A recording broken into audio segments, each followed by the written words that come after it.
నమస్తే, welcome to mirror TV plus. అయితే KTR ACB విచారణకి హాజరై దాదాపు 4 గంటలు కావస్తుంది. సో 4 గంటల పాటు సుదీర్ఘంగా విచారణ నడుస్తూనే ఉంది. అయితే పలు శాటిలైట్ ఛానళ్లు, కొన్ని ఛానళ్లు ఏంటంటే ఇష్టం వచ్చినట్టు థంబ్నెయిల్స్ పెట్టుకొని 30 ప్రశ్నలు అనే అంశాన్ని తెర మీదకి తీసుకొచ్చారు. అసలు ప్రశ్నలు ఏమన్నా నిజంగానే లీక్ అయ్యాయా మీడియాకి, కావలసుకుని చేస్తున్నారా, అసలు ఏం జరుగుతోంది? ఎందుకంటే చూస్తున్నాం మనం పొద్దునుంచి ఏ విధమైన బీఆర్ఎస్ కార్యకర్తల దగ్గర నుంచి, లీడర్స్ దగ్గర నుంచి ఏ విధమైన ఎక్కడికక్కడ నిర్బంధం చేశారో అందరినీ మనం చూసాము. అండ్ ఈ విషయానికి సంబంధించి ప్రత్యేకంగా 30 ప్రశ్నలు అనే అంశాన్ని అసలు తెర మీదకి ఎలా వచ్చింది తెలుసుకునే ప్రయత్నం చేద్దాం. అసలు దీని గురించి ఇంకొంచెం డెప్త్ గా మాట్లాడే ప్రయత్నం చేద్దాం. మనతో పాటు ఉన్నారు అడ్వకేట్ లలితారెడ్డి మేడం. చెప్పండి, అసలు 30 ప్రశ్నలు తెర మీదకి వచ్చాయి, ఏంటా 30 ప్రశ్నలు? అంటే ఫర్ ది ఫస్ట్ టైం మేము కూడా టీవీలో చూడగానే చాలా స్టన్ అయ్యాము. అసలు 30 ప్రశ్నలు ఏంటి, 30 ప్రశ్నలకి ఉక్కిరి బిక్కిరి అవుతున్నారు అనేసి, మంత్రి అయ్యుండి ఈ మాత్రం తెలియదా ఏసీబీ సూటి ప్రశ్నలని. యాక్చువల్గా అలాంటి ప్రశ్నాపత్రం మరి ఏమైనా ఉందా, అలాంటి ప్రశ్నాపత్రం ఏమైనా లీక్ చేశారా?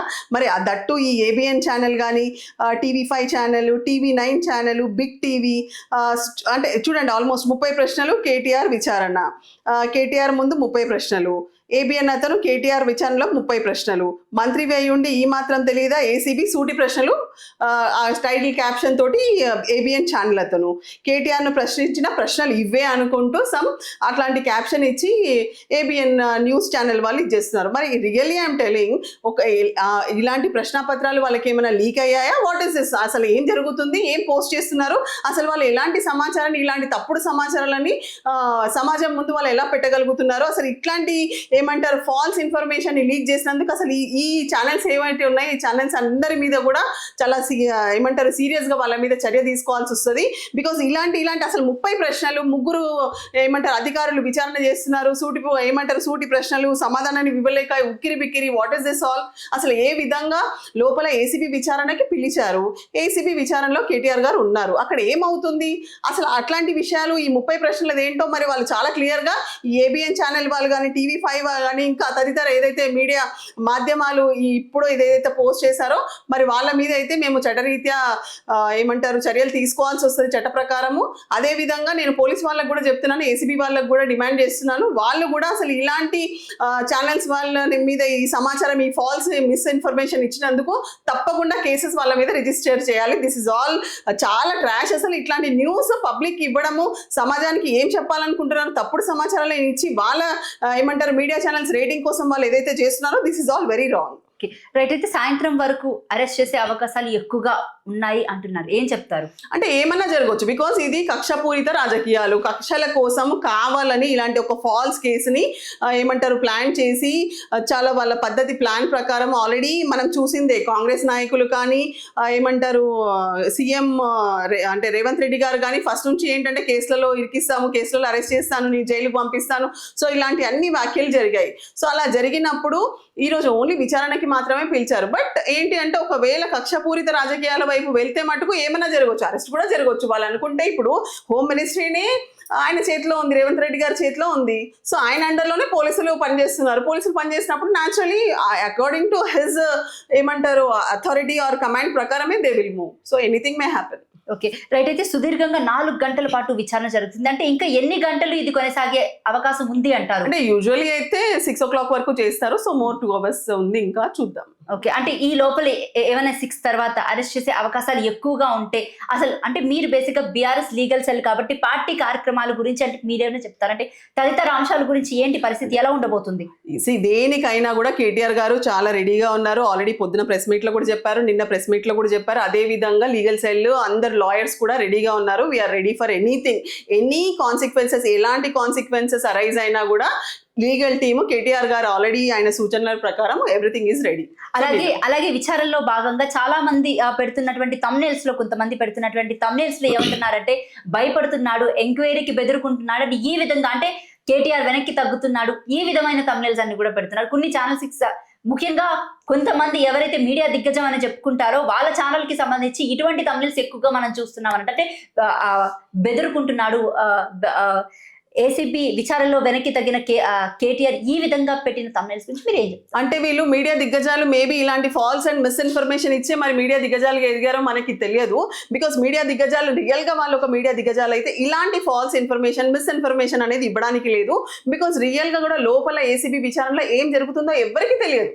సో బీయింగ్ అన్ అడ్వకేట్స్ మేము కూడా అసలు బయట ఏం కామెంట్ చేయట్లేదు. Because we doesn't know what is happening exactly. అక్కడ ఎలాంటి ప్రశ్నలు, ఎన్ని ప్రశ్నలు, అసలు అలాంటి చర్చలు ఏంటి, 30 ప్రశ్నలు ఏంటి, ఉక్కిరి బక్కిరి అవ్వడం ఏంటి, భయపడడం ఏంటి, వెనకకి తగ్గడం ఏంటి, why this all nonsense. ఇలాంటి మిస్ఇన్ఫర్మేషన్, ఫాల్స్ ఇన్ఫర్మేషన్ ఇవ్వకూడదు. సో ఆ విధంగా చూస్తే అసలు వీళ్ళని ఏ విధంగా మనం మీడియా దిగ్గజాలు అనగలం అసలు.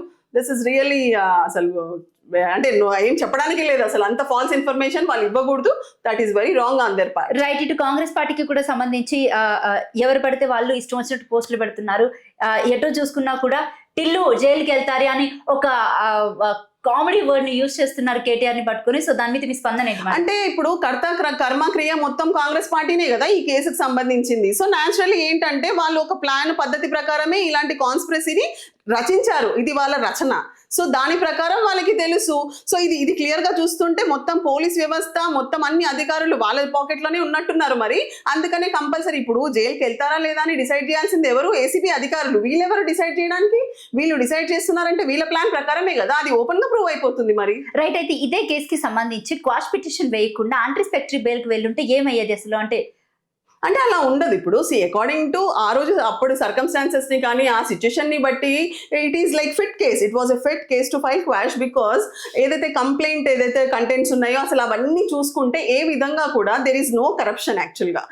నాట్ ఓన్లీ దట్, ఎంతో మంది అంటే మంచి మేధావులు కూడా చెప్పింది అదే. After seeing complaint it is very clear that అసలు అక్కడ దాంట్లో ఎలాంటి కరప్షన్ ఛార్జెస్ లేవు. కంప్లైంట్ ఆధారంగా అది ఎఫ్ఐఆర్ చేయడం, 1 డేలోనే ఎఫ్ఐఆర్ చేయడం. So it was a very much fit case to file quash petition. So therefore quash petition వేసి interim stay not to arrest తీసుకోవడం జరిగింది. అంటే యాంటిసిపేటరీ బెయిల్ కూడా వేస్తుంటే ఈ రోజు ఇంతవరకు వచ్చేది కాదని కొంతమంది లాయర్స్ చెప్తున్నటువంటి మాట. లేదు, అలా ఏం లేదు. అకార్డింగ్ టు కంప్లైంట్ ఆధారంగానే అది compulsory, as I told you కి it was a fit case to file a quash petition ఉండే. సో ఆ విధంగా హైకోర్టు తోసిపుచ్చింది. అంటే ఇప్పుడు జడ్జి గారు ఇచ్చిన ఆర్డర్స్ ని మనం అలా అంటే ఇలా కామెంట్ చేయడానికి లేదు. ఇఫ్ ఎట్ ఆల్ మనం అంటే ఫిట్ కేస్ అని అన్నారు కదా మీరు. ఆఫ్ కోర్స్ మీరు ఆర్డర్ కాపీలో చూడండి. ఆర్డర్ కాపీలో చూసినప్పుడు మీకు ఎక్కడ కూడా మెరిట్ మీద డిస్మిస్ అవ్వలేదు. అది ఓన్లీ ఏంటంటే ఇన్వెస్టిగేషన్ కి పోలీస్ వాళ్ళకి కొంచెం టైం కావాలి కదా.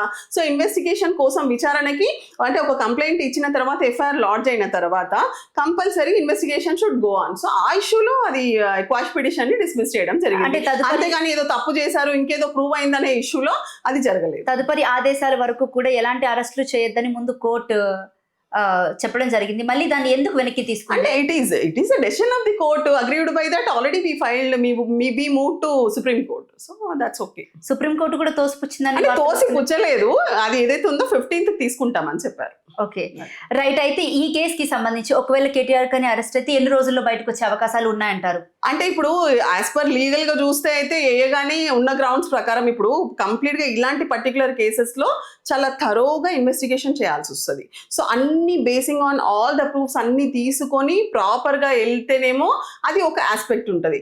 అట్లా కాకుండా ఇలా దుందుడుకుగా అంటే ఏదో ఫాస్ట్ గా యూజువల్లీ ఏంటంటే ఈ కేసులో విచారణ జరగలేదు కాబట్టి కంప్లైంట్ ఇచ్చిన వితిన్ 24 hours లోనే ఎఫ్ఐఆర్ బుక్ అయింది. సో ఇలాంటి ఇష్యూస్ వల్లనే క్వాష్ పిటిషన్ వేయాల్సి వచ్చింది.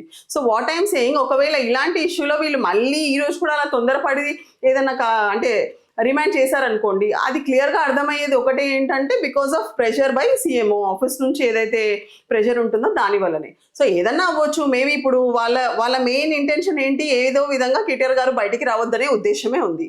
సో దానివల్ల వాళ్ళు పబ్లిక్ ప్రాసిక్యూటర్ మీద ప్రెషర్ పెడతారు. సో దానివల్ల they will try to drag. So we cannot tell the time.